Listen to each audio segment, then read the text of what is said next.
to the Hi. Senator. First of all, I'd like to say thank you to everyone who has come here today to show support for those who supported us on November 2nd.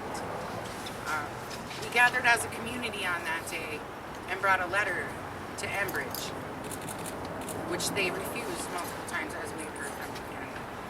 And I'm here to say that I will continue to exercise my treaty rights and will not tolerate not being heard. Thank you. Oh, great.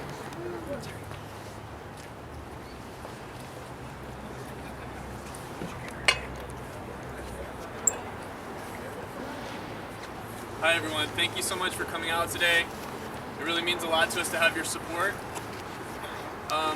We're here because we think this is a beautiful land and it's a land worth protecting. We're here because we've been playing by the rules in this pipeline process for 3 years and it's not working. The regulatory process of the state is profoundly dysfunctional. Enbridge's own process is disrespectful and aggressive, dishonest, and in violation of their own policy on consultation and relationships with Native people. So this action was our way of going to their space, to their office, to say that what you're doing is not okay. There's a lot of other laws being violated here. Enbridge's right to refuse dialogue with the people they're poisoning should be at the bottom of that list. That's what we're here today to say. The rights of nature are being violated. The rights of the Anishinaabe people are being violated. The rights of water and Mother Earth are being violated. The rights of private property owners to have their land not taken by eminent domain are being violated. There's all kinds of laws being violated here. And there's a better way, you know? We're in a time of extreme extraction where we're going to incredible ends, incredible lengths to take oil out of the earth. And it's poisoning people, and we're here to say that people have a right to say no to that. People have a right to not be poisoned. So we appreciate you coming out. We're building a movement here that's grounded in spirituality and grounded in Anishinaabe culture. The people who were arrested on that day are non-Native people. This was a solidarity action. It was a solidarity arrest. It's non-Native people standing up and saying, you know what, treaties are our issue too. Our ancestors signed those agreements and we have a responsibility to uphold them. And this is all of our water. It's all of our ecosystem. That wild rice, that water, the fish, the deer, those are gifts to all of us. And we have a responsibility, a profound responsibility to protect that. So we're not here protesting, we're here protecting the earth. We're here protecting that wild rice. We're here protecting the rights of the Anishinaabe people. This is the same process of colonialist violence been going on for 500 years. The corporations, the government, they're in it together.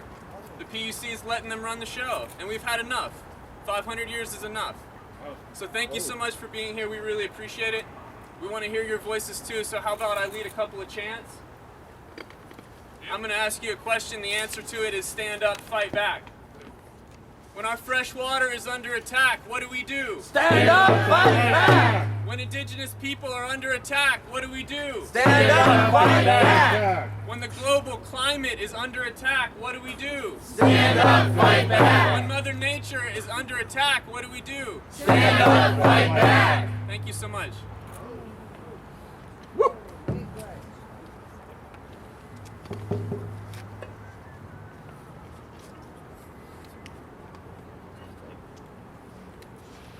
Hi, thank you to everyone who came out. I just wanted to speak to the irony of us being arrested on November 2nd.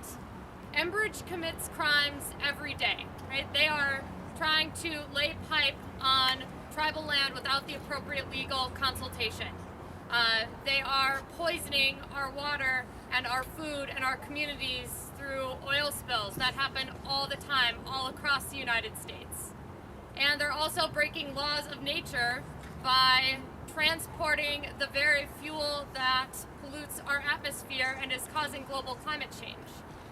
And we were the ones who wanted to actually engage in dialogue with Enbridge, and we brought them a list of demands and we asked to sit down with them in their office and have a conversation.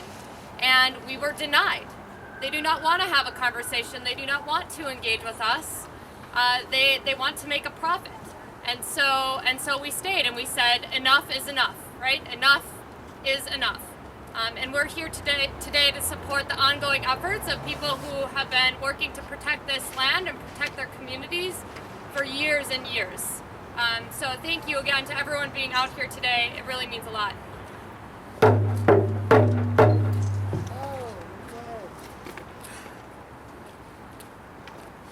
Hello, my name is Jesse. As a part of the action on November 2nd, I came out there and went onto Enbridge's property and A&L property with the intent to sit in and get the letter heard and the demands heard.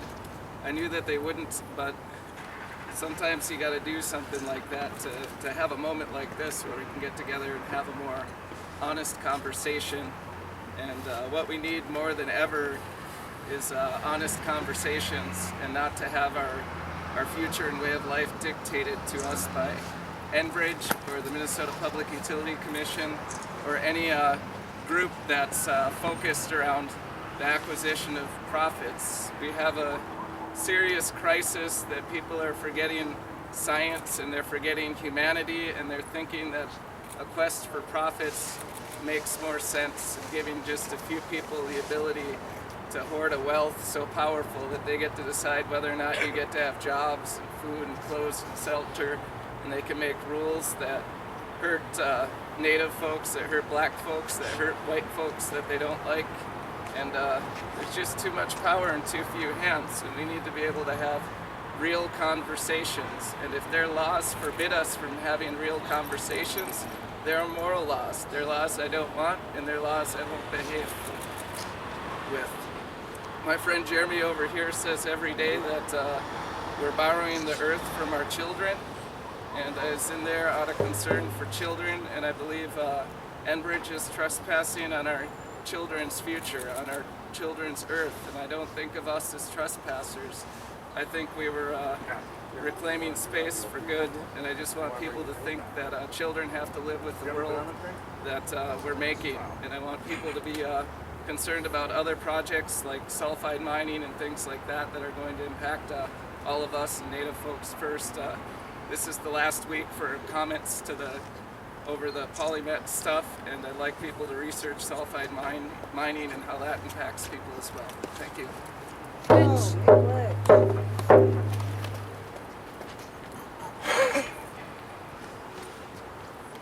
Hello, I'm Scott Bowl, and I was one of the 7 that was arrested also. I'm so thankful for people to be out here today, which I have been concerned for a long time about Enbridge and about fossil fuels, and now the Ojibwe community has been taking a stand saying, no, you can't cross our land, you have to get permission, and they didn't get it through a good way and a proper way, so they have a right to take a stand and defend their land.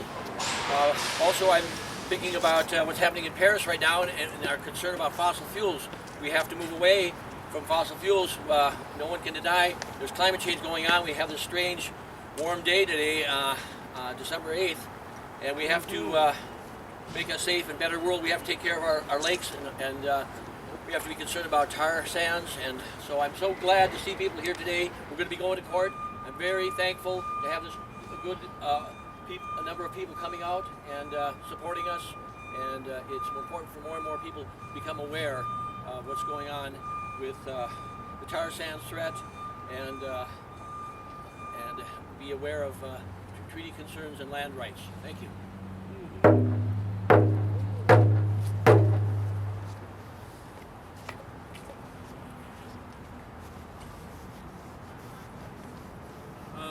So once again, thank you all for coming out. We have our arraignment at 1:15, so pretty soon here, those arrested are going to need to head inside. You are welcome to join us inside. I'm going to assume that they probably don't want banners in there, but if you'd like to join us, we would appreciate that support as well. Obviously, you know, we want to be respectful and allow them to go through their process here, but to have your faces in there showing support would be great. We also have an event tonight at 5 p.m. on the University of Minnesota Duluth campus. It's in Chemistry 200. This is the last stop on our Miigwech tour. This is the fourth stop. We started in the cities on Saturday, went to Fond du Lac at the Tribal College on Sunday, and last night we're in Superior. Tonight's the last stop, and it's a chance to say Miigwech, to say thank you to the communities that supported our action, that are supporting this movement. So we invite you. There's free delicious food, and people will be sharing some stories, sharing some more information about the pipelines and ways to plug in. So we invite you to that. We're also honored. I realize I never said my name. My name is Thane Maxwell, and I'm with Honor the Earth. We're also holding a benefit dinner here in Duluth at Clyde Ironworks on December 20th, along with the sous chef, who is an indigenous chef and caterer that is doing really revolutionary things with native foods and native cuisine. So we invite you to that. You can get more information at the Honor the Earth website. But apart from that, again, thank you so much. We really, really appreciate it. We see this as just the beginning. We've already delayed these projects for a long time, and things are looking really good. This is a really extraordinary moment in the movement across the world to protect the earth and to protect tribal lands and sacred lands. So we invite you to join us. We feel really good about where we're at. We're going to stop these pipelines. So thank you so much.